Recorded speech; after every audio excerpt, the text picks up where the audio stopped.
या ठिकाणी माहिती देतो, लक्षात घ्या. तुकाराम महाराज झाडाखालून सदैव वैकुंठाला गेले ध्यासाकात. तुकाराम महाराजांनी समाधी काही घेतलेली नाहीये. तुकाराम महाराज सदैव ध्यासाकात वैकुंठाला गेले, हे महाराजांचं मुख्य दर्शन आहे. आता वैकुंठ म्हणजे काय लोक विचारतात. समोर ते कमान दाखवले, ते भांडवंगाचं वाहने करून पक्ष ते साक्षात या ठिकाणी उतरलं. तुकोबाराच्या पक्षावर बसून ते घेऊन गेले, त्याला वैकुंठ म्हटलंय.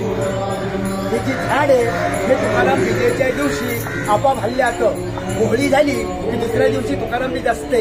या ठिकाणी 4 ते 5 ला केसरा धरती. 12 वाजून 5 मिनिटांनी हे झाड आपोआप हल्लात दिवसा. आणि ज्या ठिकाणी तुकाराम भक्तांचे ग्रंथ बुडवायला सांगितले रामेश्वर भट्टांनी, ते ठिकाणी 1 महिन्यावरती आहे. पण तिथली शिळा तुकाराम महाराजांनी 13 दिवस उपोषण केलं. शिळेवर बसून 13 दिवशी माझे ग्रंथ कोरडे आले. तुम्ही गावात गेला तिथे पाहायला मिळतील. तिथे पांडुरंगाची स्वयंभू मूर्ती आहे. पंढरपुराहून जे ठिकाणी आले, तुकाराम महाराजांची पूर्वज होती विशंभर बुवा, त्यांची वाडी होती पंढरीची. त्यावेळेला त्या दुःखन झाला मी विठ्ठल आंब्याखाली आहे, त्यावेळेची स्थापना तिथे झाली. आपण जर या ठिकाणी आलो, आपल्याला दिघू आणि पंढरी दोन्ही क्षेत्र ते घडले जातात. की नदी आमचं राहतं घर पण आहे. ज्या ठिकाणी महाराजांनी अभंग लिहिले एकांतवासी, तो भंडारा डोंगरीतून 3 मैलावरती आहे. हे तुकाराम महाराजांचे वैकुंठ स्थान. तिथून वैकुंठाला गेले आणि 3 वेळा परत आले.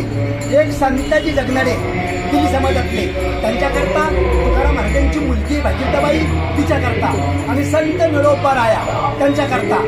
संताजी दगडांकरता कसे आले, ते महाराजांचा उजवा हात होता.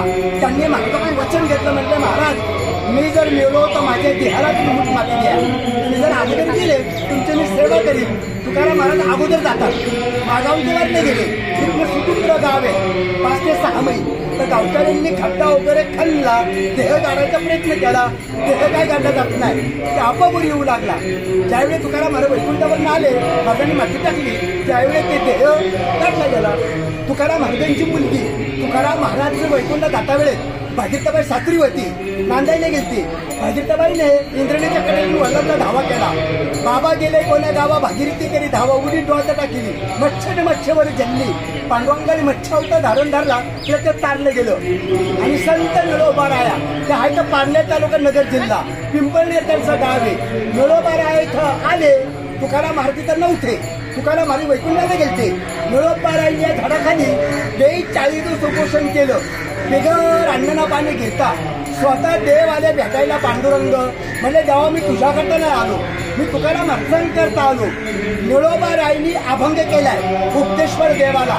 येथे तुझं लागी बोलविले कोणी, प्रार्थने वाचून याला सिक्का परलाचे कैवरी दत्तची दंडया, स्तंभी देवराया परगटोळी, तैशा परी संकट नाही बदला, तरी का फुकट श्रमत केला.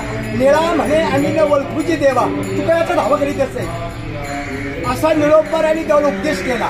त्यावेळेला प्रश्न पडला, देवानी तुकोबाला वैकुंठाहून परत आणलं. निळोबारायाची ते 42 दिवस पूर्ण झाले. मी महाराजांच्या घरातला इथं पुजारी आहे. इथं पांडुरंग तुकोबाला रोज सकाळी महापूजा असते. महापूजा को नैवेद्य असतो. जर कोणाची काही इच्छा असली आपल्या शक्यप्रमाणे दक्षिणा देतो. दर्शनाची काही जबरदस्ती नाहीये. त्यांचा शेवटचा अभंग असा आहे, आम्ही जातो तुम्ही कृपा सुद्धा सकाळला सांगेल विनंती माझी, वाढवे बाबा पांडुरंग वैकुंठ श्रंग बोलतो अंतर काही जमाचे पागोला पुरी सहित जाऊन तुका फडक्या काढा महाराज. आता गावात दर्शन करा. तो माझ्यावर मार्गदर्शन केलं तर गावात